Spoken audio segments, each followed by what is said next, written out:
for this opportunity. Thank you, spokesperson Ambassador Dasa, for the overview.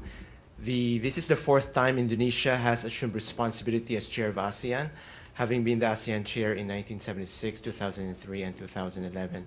And this year's theme is ASEAN Matters, Epicentrum of Growth.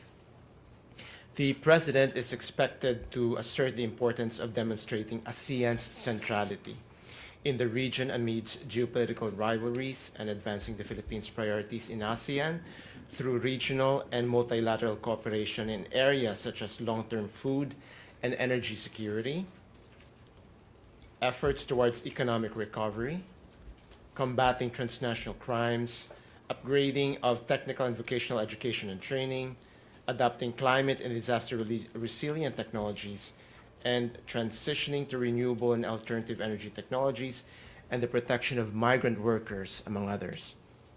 You would be interested to hear that one of the important outcomes of the summit is a leader's declaration on combating trafficking in persons caused by the use and misuse of technology.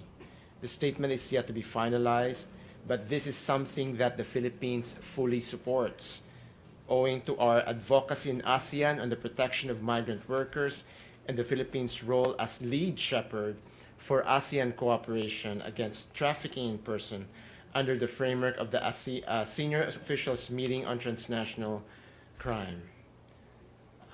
That's it from my part. Thank you very much, ladies and gentlemen. Okay, thank you. And now we open the floor. We have Maricel Halili of TV5. Thank you, Ms. Daphne. Hi, good afternoon, Ambassador Sornayan. Ambassador, you mentioned several issues that may be discussed by the President during his meeting in Washington. Aside from these issues, ano pa po yung magiging focus ng discussion ni President Marcos with President Joe Biden? Are they going to discuss issues about EDCA, security, and China? Discussions on security and defense is a given. It's something that will actually be raised. But I think for this trip, there will be a heavy emphasis in terms of the economic agenda, how the President will actually work to advance his priorities in terms of agriculture and food security, in terms of infrastructure development, in terms of renewable energy and clean energy. So these are some of the sectors that will actually be highlighted during the visit itself. As I mentioned, there will be several activities during the visit of the President. He will have his official meetings across the duration of his trip, but when it comes to the President Biden, it will be on May 1. He will also have an expanded bilateral. He will meet with different companies, and where he will actually be able to promote the Philippines, both as a trading partner as well as an investment market. So there will be a lot of opportunities during the time that the President is in Washington, D.C., and I think he will cover various aspects of the relations. It's not just defense and security. It will also be economic, promotion of economic interests and the like. I think what will be underscored also is that while defense and security is actually very important, economic security is also equally important, because if you have economic security, that will also promote political security and vice versa. So this nexus, I think, is what will also be underscored during the visit. Ma'am, do we expect some agreements to be sealed or signed? Right now, Maricel, what I do know is there will be a joint statement that will be released, and between the two leaders' joint statement. The U.S. will also come up with a fact sheet on the bilateral relations. There may be one or two other documents, but right now I am not at liberty to talk about these. Okay, thank you, Maricel. We have Nestor Corrales. Good morning, Ambassador Dasa.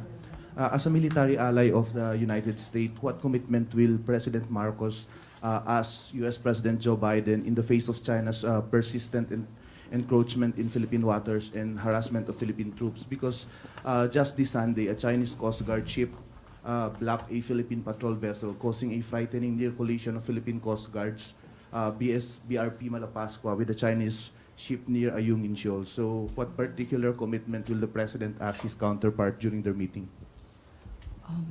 First, I'd like to say we take note of the PCG incident report that was actually also raised in the media. I do want to backtrack a bit and say, in terms of DFA's perspective, every time there's an incident report, we await the official incident report coming from all relevant agency. PCG is one of which. And the DFA actually analyzes and studies and analyzes and makes an assessment of it. And based on that, based on this incident report, the inappropriate diplomatic action is taken. So this has been ongoing quietly. Some actually have been raised in the press, but in terms of diplomatic action being undertaken by the department, this is continuing. Now, in terms of the President's visit, and in terms of the South China Sea issue, I think the President, and this is just, I cannot preempt the President, but I think the President will underscore what we want the waters to be. And we want the waters, the sea, particularly South China Sea and West Philippine Sea, to be a sea of peace, security, and stability and prosperity. Because if it's a sea of peace, security, and stability, then the country can grow, then the region can grow and prosper. So I will be safe to assume that he will also count on the U.S. to actually support Philippine efforts in terms of enhancing maritime cooperation, upholding international law and freedom of navigation and overflight, and promoting sustainable development of marine resources. We also, I think, he will also, I think, underscore that from the perspective of the Philippines and members of the region, we are looking at great powers, including the United States, to calm the waters, because as I earlier said, we want the waters to be a sea of peace. We are also very wary of possible miscalculation or further escalation of tensions in the region. And in terms of the South China Sea, the Philippines, the President has always been consistent in saying that we will uphold our sovereignty and safeguard our sovereign rights and interests in the South China Sea. And we will do this through diplomacy, military, law enforcement, and public diplomacy action. Thank you. Christina Maralit. Good afternoon, ma'am. Ma'am, in relation to the previous question, the President recently said in an interview that he wants the Mutual Defense Treaty to evolve. Has he given any specifics regarding this, kung ano po yung mga tweaks na gusto niyang mangyari with the Mutual Defense Treaty? And nasabi po niya which direction he wants the Philippine government to take? And will this be anchored on the current situation in the South China Sea? You're right, Christina. The President has come up with a statement that there's need for partnerships not only with the United States to evolve, and it's important because the conditions are changing. There are a lot of challenges that are emerging, and to be relevant, any partnership has to evolve.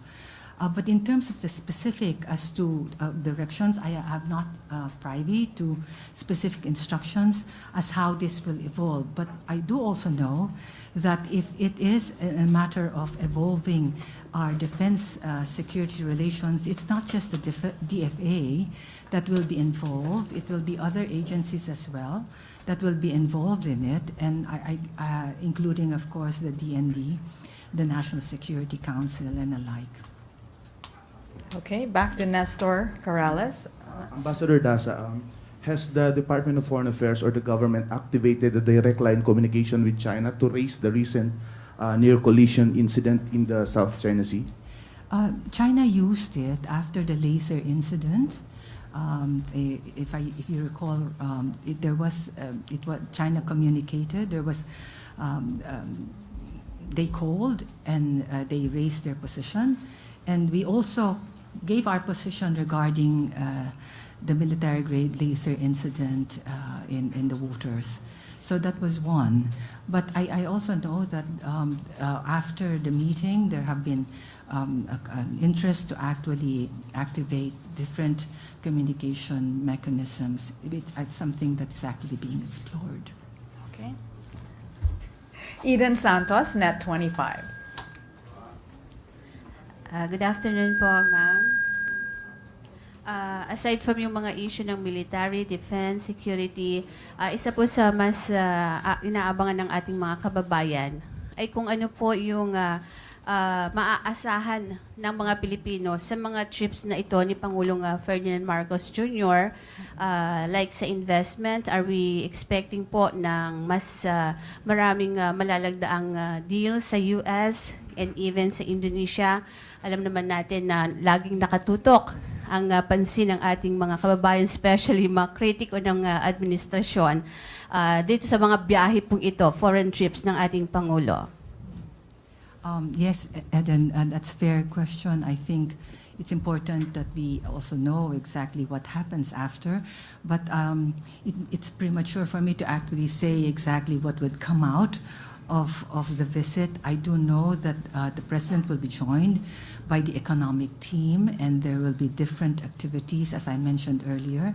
And through this, I'm sure that there may be some arrangements that would actually evolve. So it's something that I will ask you to wait a bit, and I'm sure PCO would come out with releases relative to what has been accomplished during the meetings, the numerous meetings that will be held while the President is in Washington. Okay. Raquel Bayan. Okay, thank you. Ma'am, good afternoon po. Will the President meet with the Filipino community in US po? It's safe to assume he will. It is a very big community. The community has actually contributed greatly to the United States economy and alike. So it is safe to assume that he will be meeting with the community, which he has been doing actually in all his trips. It's like a template in terms of the trip, the meeting with the community which the President enjoys actually is one of the things that's actually always included in the trip, schedule allowing. Do we have data po how many Filipinos are there in US po? Uh, Or there- DC alone, ma'am? For DC, allow me to check if I can have it, but it's 4 million that we have in terms of statistics. Let me get this right. As of June 2020, the U.S. is the top destination in terms of overseas Filipinos. The number of Filipinos living in the U.S. is estimated at 4.21 million, making Filipinos the third largest Asian group in the country.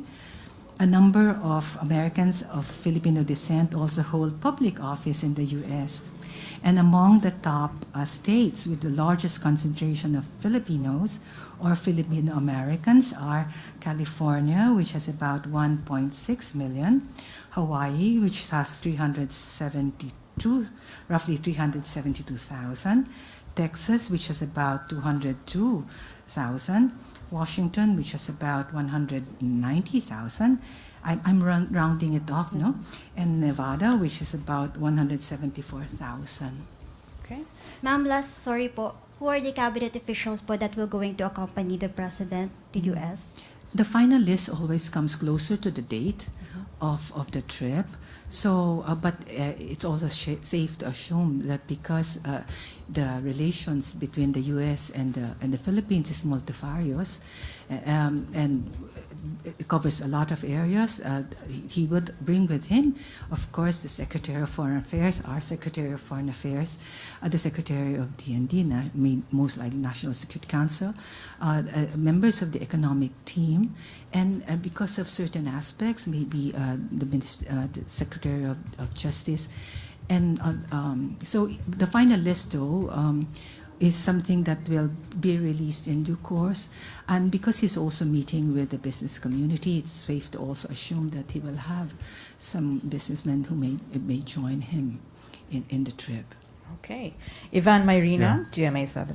Ambassador, if you could just please give us more details on the president's schedule. I know you said he's going to meet, of course, with President Biden, and he's going to meet with the Filipino community. But for the remaining days of his of the duration of the visit, who else is he going to meet with, and what other priority outcomes are set for this trip? Actually, I do want to give you the answer, except that when I was given the information, I was told at this point maybe we give a general overview of what will happen, and then closer to the date, I'm sure PCO, when you join the plane, would actually share with you some additional information. Suffice it to say that the president will have official meetings, not only with the office of the President Biden.